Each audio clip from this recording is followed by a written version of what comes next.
Salut et bienvenue dans cette nouvelle vidéo. J'aimerais pouvoir vous parler de l'épargne. Mais est-ce que tu es d'accord avec moi? Si tu n'es pas d'accord avec moi, tu peux partir. Mais si tu es d'accord avec moi, alors tu peux rester jusqu'à la fin de cette vidéo. Dans cette vidéo, je vais vous parler de la règle budgétaire des 50, 30 et 20. Alors, rapidement, moi, je m'appelle Don Chenini, alias Études et Entrepreneuriat. Je suis le fondateur de l'Esprit du Développement. Donc, c'est moi qui est le fondateur et puis le promoteur de ce courant-là. Alors, je vais vous parler de la règle budgétaire des 50, 30 et 20. Alors, c'est quoi la règle budgétaire des 50, 30 et 20?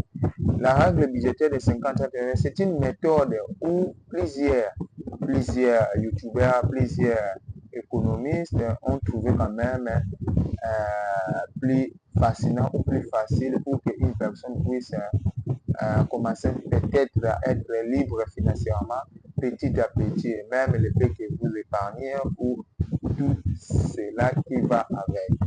Alors, sans plus tarder, 50% de votre salaire ou de votre revenu, je ne sais pas si vous êtes salarié ou vous êtes entrepreneur, si vous faites d'autres business ou quoi encore. Mais ce qui est sûr, 50% de votre revenu ou votre salaire fixe ou revenu, si vous êtes un entrepreneur, votre revenu doit être basé sur les besoins essentiels. C'est quoi les besoins essentiels? Ce n'est pas aller boire la boisson, ce n'est pas sortir, ce n'est pas épargner. Les besoins essentiels, c'est les besoins qui sont vraiment très importants dans votre vie, tels que les loyers. Parce que vous ne pouvez pas dire que je pars au bar, c'est les besoins essentiels, non. Les loyers, votre lit d'abord de dormir, tel que je vous filme comme ça. Je suis dans ma chambrette. Dans ma petite chambre, je suis dans ma petite chambre. C'est les loyers. Premièrement, d'abord, les loyers. Là où vous devez mettre votre tête. Parce que vous ne pouvez pas me dire que vous êtes un salarié, mais vous êtes un clochard. Vous êtes un SDF. Ah, ça, domicile fixe, permettez-moi. Parce que je ne vis pas en France, mais là, c'est le français. Premièrement, les loyers. Parmi les besoins essentiels. Deuxièmement, la nourriture.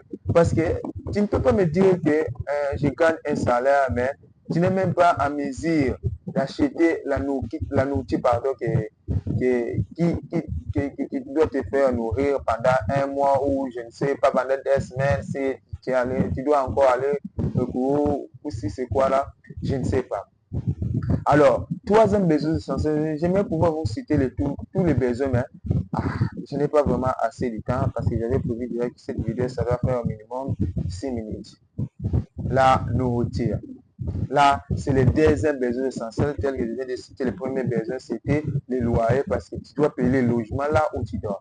Deuxième besoin essentiel, ça doit être la nourriture, faire la provision, acheter tout cela qui va avec.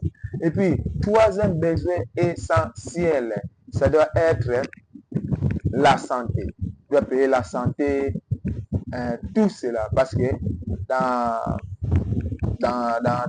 tes 50% là, tu dois payer la santé. Si vous avez un médecin, vous devez payer un médecin si vous avez.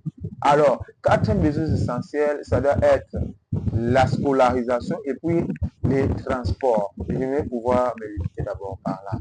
Parce que la scolarisation, lorsque tu peux acheter toutes les maisons du monde, mais quand tu n'envoies pas tes enfants à l'école, si tu ne les apprends pas les chemins, la religion, le christianisme, là, je t'assure que tu es en train d'investir dans le désert, pardon.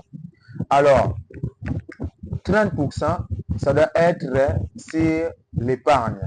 Pourquoi je vais dire 30% doit être basé sur l'épargne? Parce que si vous disiez que 20%, mais tu ne peux pas te réjouir ou te jouir en tout moment parce que tu n'es pas encore libre financièrement.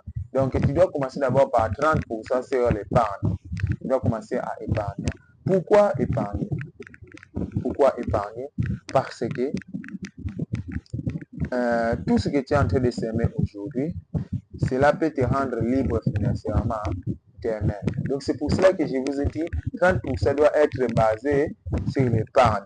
Alors, pourquoi je vous ai dit 30% doit être basé sur l'épargne? Parce que la jouissance, ce n'est pas d'abord normal. Il faudrait d'abord épargner. Donc, quand tu prends d'abord les 50% là pour les besoins essentiels, deuxièmement, la deuxième chose que tu dois faire, tu dois épargner. Tu dois épargner. Parce que si tu commences d'abord par le divertissement, là, tu ne vas plus épargner parce que ça peut te dépasser. Et puis, 20% là qui va rester, selon moi, pas selon les autres. Alors, c'est à ce moment-là qu'il pouvait dire que non, je peux sortir avec ma copine, je peux aider la famille, parce qu'il faut aussi aider la famille, mes petits frères, mes petites sœurs. Alors, comme toujours, craindre Dieu, travailler dur et intelligemment pour changer la société. Ciao et à la prochaine vidéo. N'oubliez pas de vous abonner, études et entrepreneurs sur Facebook, Donch Business, et puis sur Instagram, Donch Nimi, sur TikTok, Donch Nimi. N'oubliez pas de vous abonner pour me donner de la force. Merci à vous la famille. Comme toujours, je vais le répéter, craindre Dieu, travailler dur et intelligemment pour changer la société. Ciao.